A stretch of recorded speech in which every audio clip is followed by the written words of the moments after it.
Welcome to Kung Fu Epic number 2 and Instagram. As I exit this mask,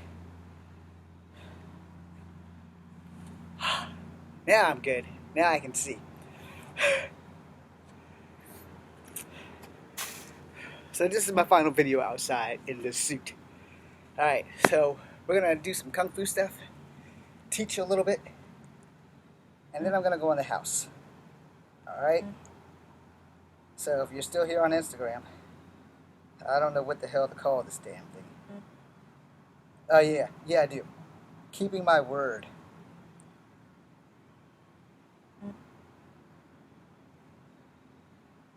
Okay. So I'm in the Scarlet, damn it. I am not in the Scarlet Spider suit. I'm in Spider-Man 2099. So, the gloves are not part of the suit.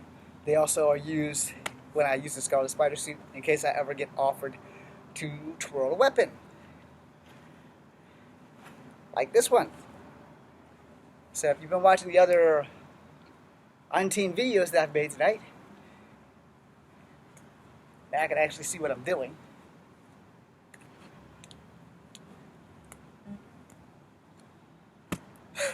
Guess that didn't make a difference, eh? Okay, I purposely did that. There's a reason why. If you're doing any martial arts whatsoever, you have to be ready for shit like that to happen. Which is why I tell you, in a real fight, there's no chance on earth of your opponent giving you the chance to do this. Okay, making a movie? Yeah. Because this looks cool as shit in the movies.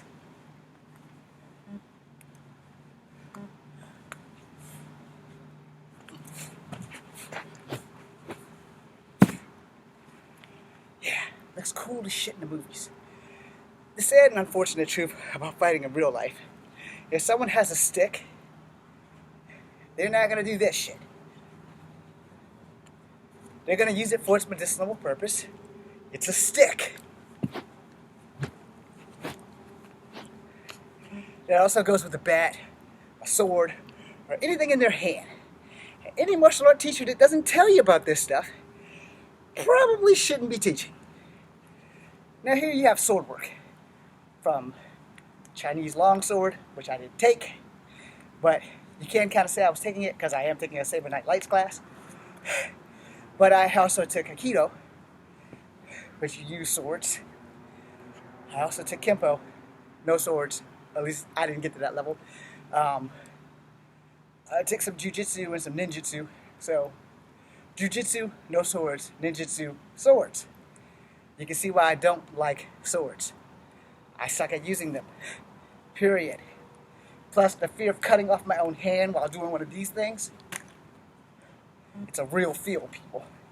You can discombobulate yourself, or impale, or my favorite word, eviscerate, or Wolverine's favorite word, berserker barrage yourself with a weapon. Now, here's something that you're not going to like. But I'm going to tell you this because it's the truth. A weapon is an advantage that can be taken from you at any time, so if you're going to get into a fight, it's best not to bring one, unless you actually can't fight. Then you should probably bring a peacemaker, a firearm, or some kind of equalizer. I personally don't mind not having a fight. I also don't mind having a fight with no weapons. These are the only weapons you're ever going to need. If taught properly, you won't need anything else. But it doesn't hurt to know how to use weapons just in case of an emergency. Break glass over here. That way you'll have a weapon. Sword training is very important because most people prefer swords because they like to cut the shit out of people. I personally prefer wooden weapons, although the range is great, the safety is great. It also depends on what your opponent brings to the battlefield. If you have a monkey stick and he has a sword, you can still whip his ass because a monkey stick is anywhere from 12 to 16 feet long. Therefore, you have range. You have no excuse for getting fucked up if you have a monkey stick. Alright? I know. Some of you have no idea what the hell a monkey stick is. So for that, I want to point you off to the WMAC Masters and go look for Yin Yang Man. He's the only person I know for sure who is in existence to this day that can actually use the monkey stick very well. There are other WMAC masters that you should also go check out. My friend Larry Lamb, shout out to Larry. He's really, really good with his Kung Fu. Mike Chat, he's really good with his Kung Fu. You should go check them out. Star Warrior, Ho-Sin Pak and his brother, Hee Yun Park, Kid Carmichael Simon, Murmur Chen. You should go check all those guys out. I think they're still active. I won't swear to it. But now we go to James Williams Jr. and my martial arts. I specifically transferred over into Kung Fu for a reason. After doing tons of fucking research, I've understood that Kung Fu is more for my body size, being that I am 5'3.5". Now, I'm sure if you watch my videos, you're probably thinking that was a stuntman behind this suit. No, I'm still good at 47. And I'm still damn quick. Okay? Just so that you know. And sometimes I step off frame. But for the most part, I'm fairly good for my age and my shit. So you need to work on sequences and combos. Except for there's just one problem. In fighting, you rarely get the chance to use what you just saw, which was a tornado kick if you do Taekwondo. A Kempo kick would be called a hurricane. So, same damn kick though. So your sequences. So, if you want to keep it basic, you're going to do Kung Fu or Wing Chun from this side, not southpaw boxing. So, low kick for Kung Fu, strike for Wing Chun. Understand? You want to go into the crane. This is wrong, because that is the snake. This is crane. Let's move my hand over so you can see. Crane, snake. Crane, got that? Full straight. Snake, because the snake bites. Crane pecks. Alright. So, crane, you're going from crane to a Kung Fu strike. So, here, boom. So here and there. Target, here and here. Now if you want to do the break as I explained earlier on one of my videos, not once from tonight, but in another video, I was in the same suits, I think it was last night. Guys throwing a jab for Kung Fu, you get to the outside. Lots of possibilities from the outside. They throw a punch, you got this break, arm at the elbow, this one, wrist, pop, elbow strike under here, or fist, target over here. If not here, then up here. Target the throat. A person who can't breathe can't hurt you, no matter how big that sumbitch is. Now, so you're gonna go Wing Chun. So that's your strike. So there's no wasted motion. Boom. And if you want to go Wing Chun and Kung Fu kick, boom, boom. It's a low angle.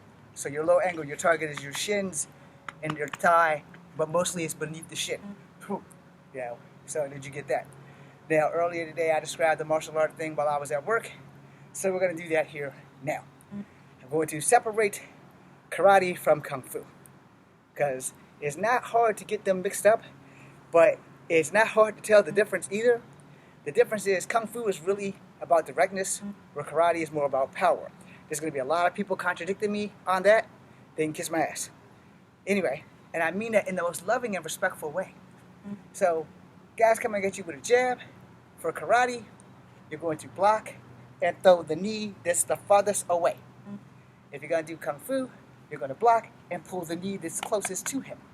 Because it's right there. Boom! Now he's hinged over, and you struck him in a rib or a kidney type area with this little leak strike. But this knee strike is going to be fairly weak unless this guy's like charging at you like a buffalo. So if he's running full charge and you got a good chance of fucking him up.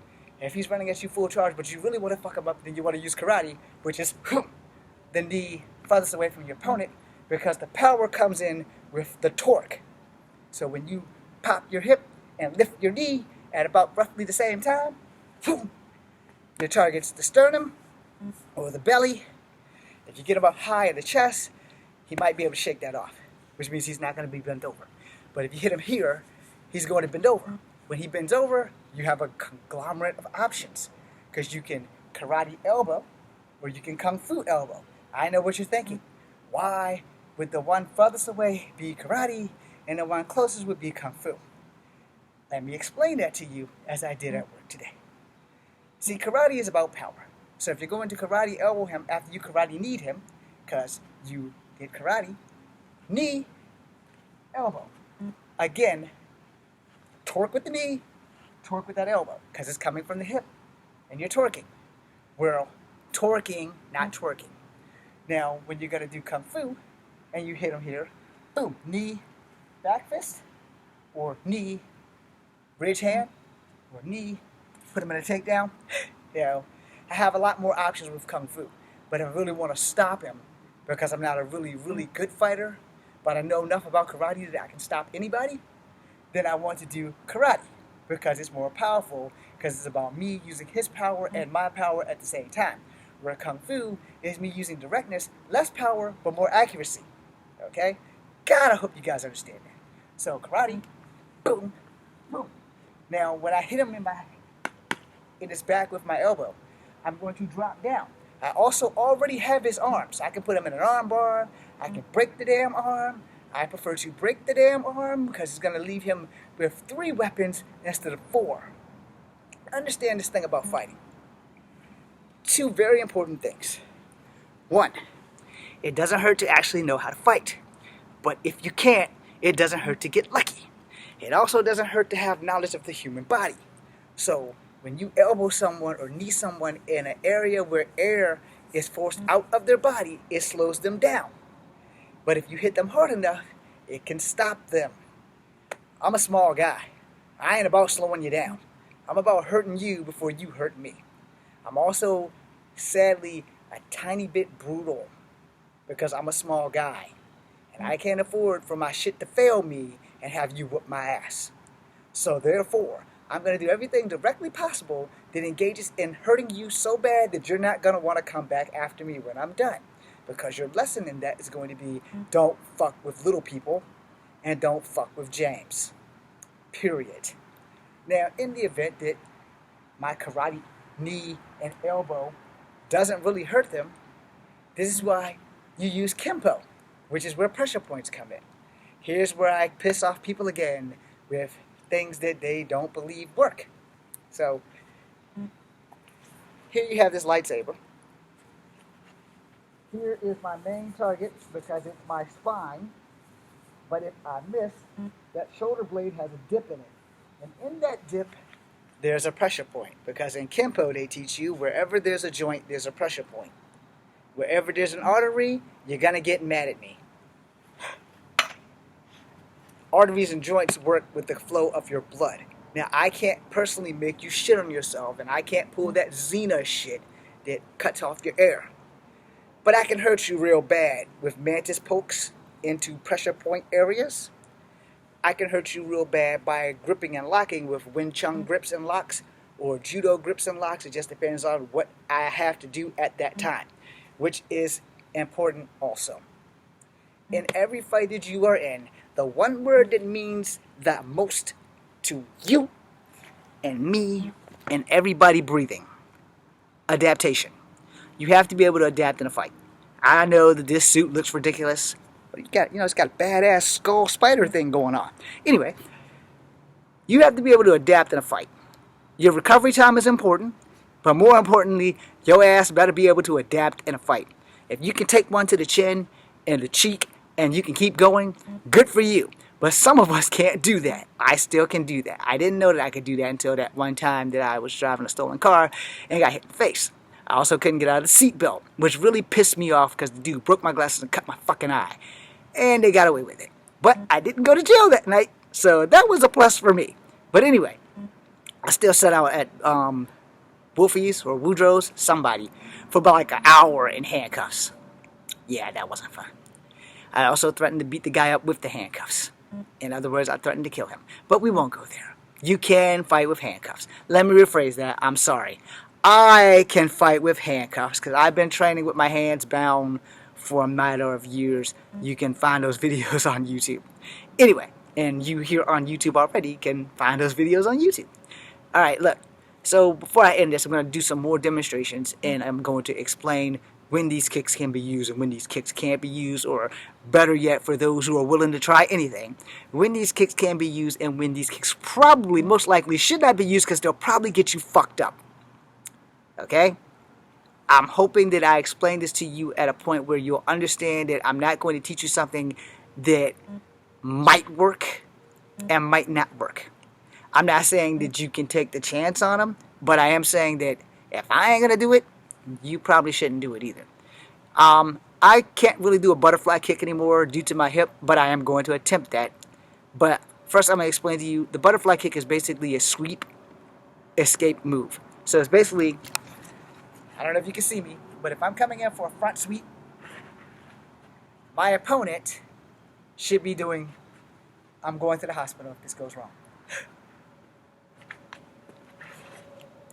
They should be doing that. Now, it looks great in the movies. In real life, if I'm going for a foot sweep and you're going to jump and butterfly kick over it, but not hit me with the butterfly kick, because if I'm smart, I'm going to be down here. But if I'm dumb, I'm going to be up here, which means your butterfly kick can hit me. So, if I'm doing this and your butterfly kick goes over me, I'm coming back up and I'm going to try to hit you in the testicles. I'm sorry. I'm going to try to hit you in the testicles because I ain't about keeping you alive. I'm not about to kill you. But if I can stop you by hitting you in the testicles, I'm going to do that because it's probably the best option that I'm going to have. Now, let's say he's doing the foot sweep, not a butterfly kick. So here's your foot sweep. You have plenty of them because you have this foot sweep. You have the reverse foot sweep. And then you have that little pissy Annie foot sweep. So, your options of escaping a foot sweep. You have the crane here. So that's like, he's like really close so you can, just get here and your block set so you can block it. If he goes low and you're here, so you can block with this one and you can recover with that one, adaptation. If he's gonna get both feet, jump and kick, it's the midnight hour. So, like I said, you can jump and kick because he's sweeping. You don't have to put enough power behind it. If you nail him in the right spot, like the throat or one of the ribs, also depends on how his guard's looking. Because if his guard's not like this when he's sweeping, you got him dead to rights. Now, you can always step back.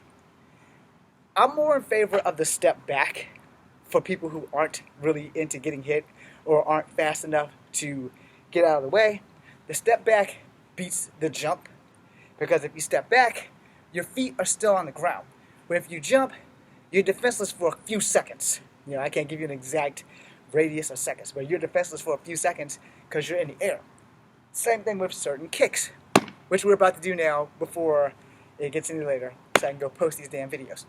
Alright, so karate, guys coming at you, you want to use your outside leg for a front kick, which is like going to be an axe kick. So the reason why I'm using this leg is because this leg's already here, and I didn't feel like changing position. So, yeah, it's the truth. So guys running at you, boom. Total front kick. Now I stopped it because that was like more taekwondo, but plus this hip is the one that had the replacement, so I can't do a whole lot with that hip because the Army's not going to replace that one, but they're going to replace this one. We're trying not to see that happen. So again, they're coming and you're doing karate, so boom. Now, once you put your foot back down, you've already connected with the guy, so you put your foot back down. If he doesn't get up, fight's over. If he does get up, back into your guard position. Same thing on this side, because whatever you do on the left, you got to be able to do it with the right. Boom! Put that hip back down. Get ready. All right. Now, if you're a boxer, I'm in a southpaw stand. So, jab, jab, hook, jab, jab, jab, jab, jab, uppercut. So you know the drill. All right? So someone's throwing a kick, or a punch rather, because that was definitely a punch. Someone's throwing a punch, and you want to evade it or kick it out of the way. So if you're going to kick it, if you're going to use Kung Fu, that short angle that looked like shit crescent kick was that. If you're going to do karate, you're going to step out, step in, and crescent kick. It also depends on what hand that person is throwing. See, if he's throwing a right or a left, you need to figure out real quickly at what leg you're going to use to defend yourself against the guy. Which is another thing that they really don't really emphasize a lot in dojos. They don't tell you about this guy's coming at you on your left. You're going to do karate, which I just did kung fu, sorry. You're going to do karate, you're going to block, and you're going to counter, which gives him the option to block and counter. You see where I'm going with that? Where if he throws this, and you're on this side, jab, break, strike, knee, now you combined it karate and kung fu at the same time. Now if you wanted to just do kung fu, block, break, strike, pull this knee because it's right there at him. Does that make sense to any of you? I hope it makes some sense to y'all. Now, alright, I'm going to show you some kicks now that you can use, but I honestly say that you probably shouldn't, only because of the fact that your eyes leave your opponent. Does that make sense? Alright? Now, if you're in like sport karate or competition, you're okay to use these kicks. But if you're in the streets, fuck no. Don't use these kicks. Because this is a spinning back kick. Technically, it's just a spinning kick. This is a spinning hook kick. So you make sure that your leg hooks. This is a stop, chamber the bitch kick that's in the back. So you spin, you're here, you're chambered, you're out. I learned that shit in Taekwondo and still can't get it right. So, don't use that shit. Because, and 9 times out of 10, my eyes have left you long enough for you to fuck me up. Okay? Now, granted, those kicks are powerful kicks because they add momentum when you're spinning. However, they also leave you vulnerable because if a person ducks, you know, they can get you. Here's another one that you don't use because if the person ducks, you may be going to sleep. I'm short, so I have no need to actually do that unless I'm fighting somebody my size. So, let's see. Another one, this will be your sequence. So, don't go with the first kick because you actually can do that. But the tornado kick that follows, I don't recommend. Boom. Ah, shit. That was not a tornado kick, I'm sorry.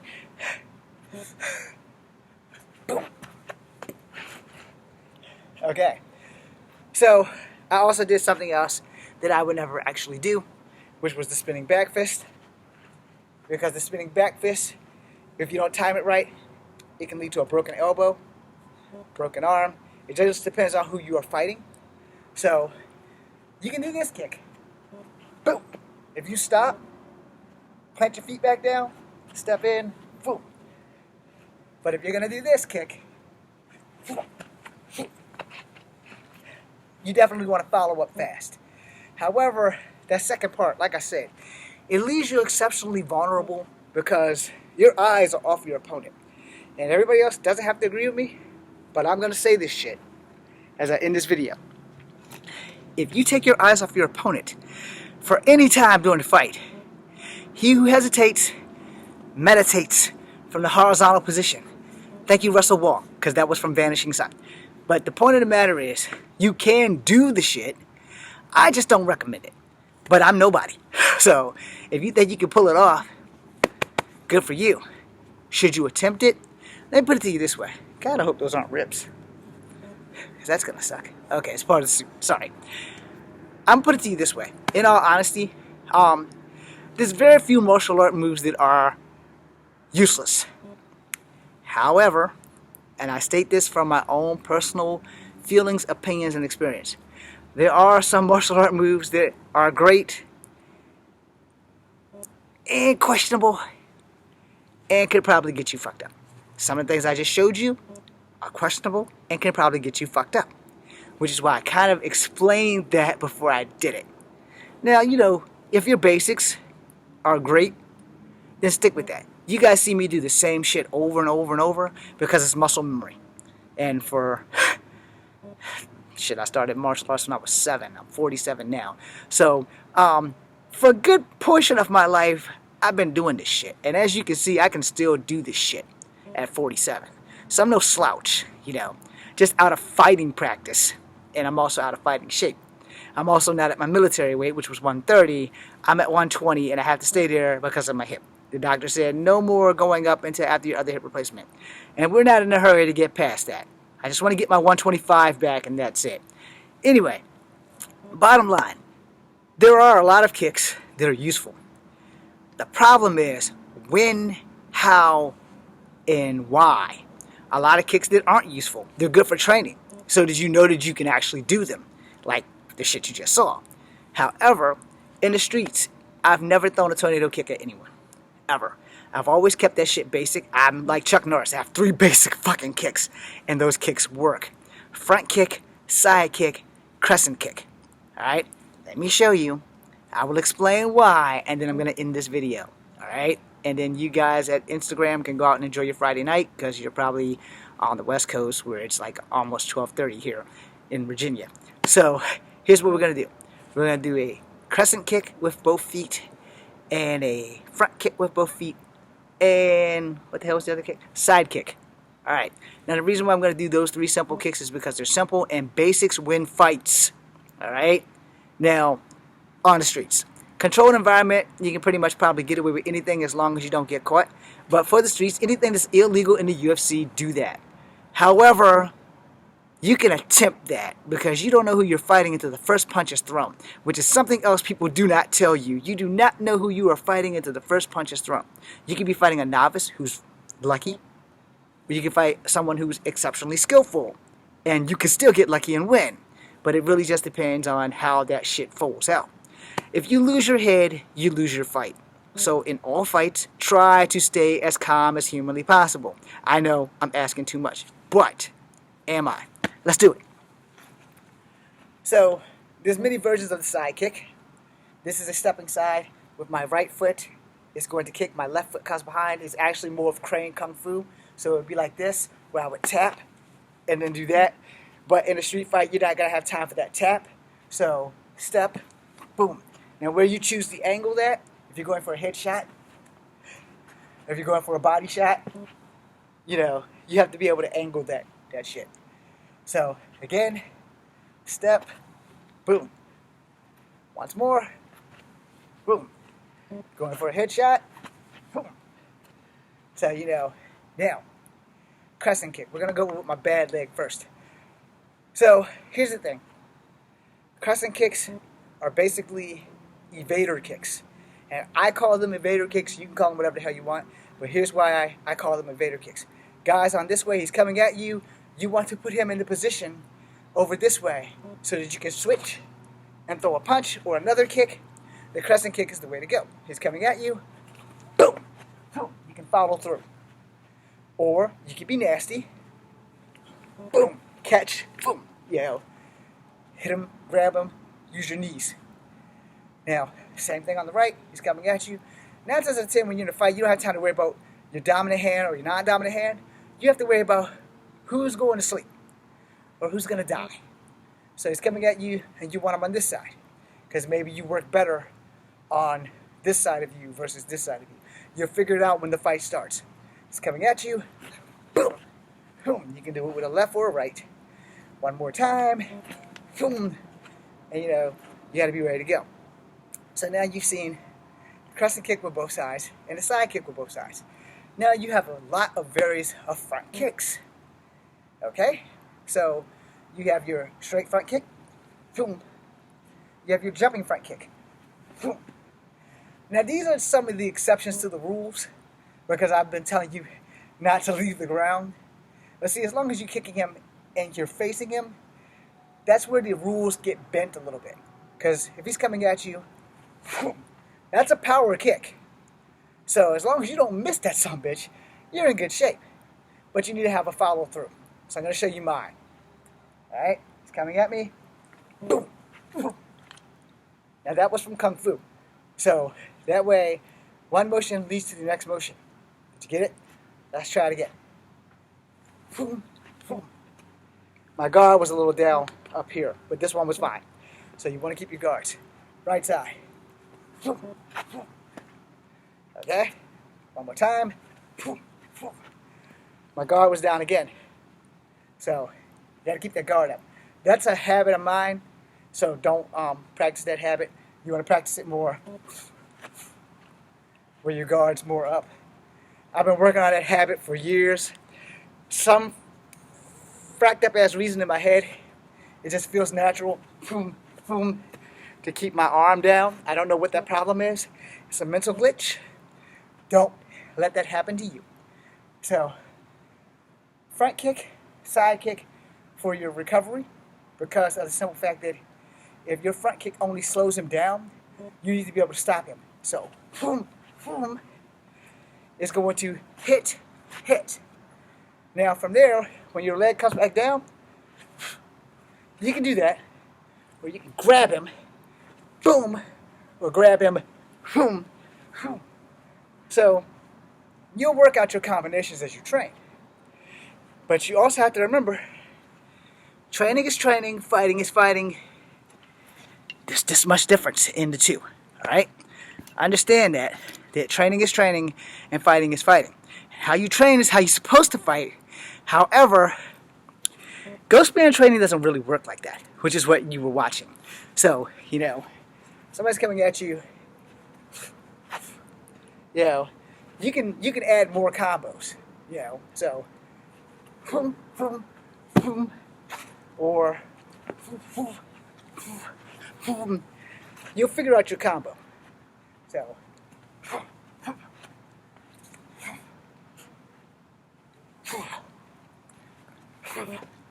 yeah, once you figure out your combo when you're fighting, it'll be a whole lot easier for you than to do the crap that I'm doing. Alright, let me end this video for Kung Fu Havoc number 2, which is clearly not going to be for children with all the swearing that I've done. And I'm going to exit my outfit while I still have you guys here. And that'll be that for that. Kung Fu Havoc number 2, be seeing you.